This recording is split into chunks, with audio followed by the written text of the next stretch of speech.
let's dive into a really powerful idea.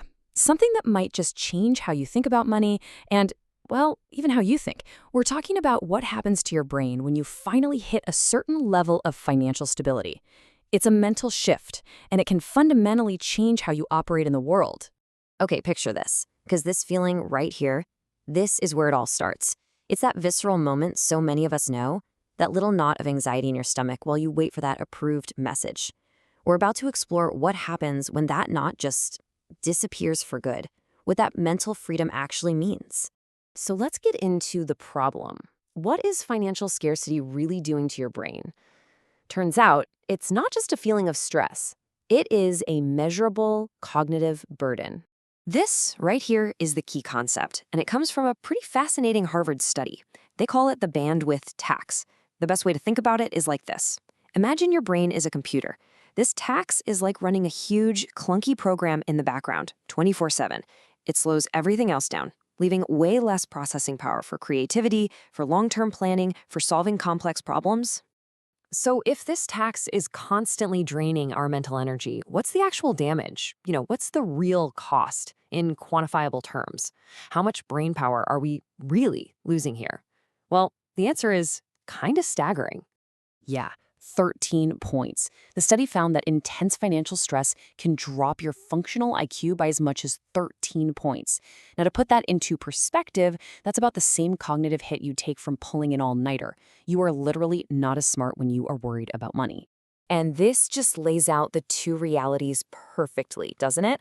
On the left, when you're under that bandwidth tax, you're basically trapped in survival mode. Your focus just narrows down to the immediate, which leads to poor decisions and missed opportunities. But on the right, once that tax is lifted, your world just opens up. You get clarity, you can think long-term, you negotiate better, you get creative. Okay, so if that's the problem, what's the solution? How do you get those lost IQ points back? Well, if scarcity is a tax, the answer is to create just enough abundance to get rid of it. Now, for the sake of this model, this is the number we're talking about. Look, this figure is going to vary, right? It depends on where you live, your family, your situation, but it represents a specific goal. It's the point where your basic needs are comfortably met and that constant nagging worry about money finally starts to fade into the background.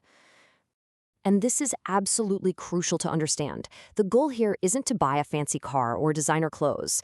It's about buying back your own mind. It's about hitting a financial floor that gives you the security you need to unlock your full brain power.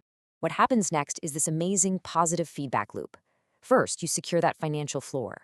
Then that frees up your mental bandwidth because you've eliminated that background stress. And with your full cognitive capacity back online, you're suddenly equipped to make smarter, more forward-thinking decisions, which of course helps you maintain and even grow that financial stability. Okay, but hold on. You've hit the goal. You've got your brain back. This is the exact moment you need to be super careful. There's a new trap that pops up right at this moment of victory.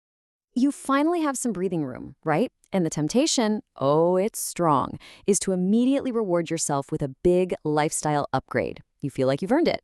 And you have, but acting on that impulse too soon can be a massive mistake. So what's a concrete example? The classic mistake is taking that new income and immediately signing a lease on a much more expensive luxury apartment. And the consequence? Bam!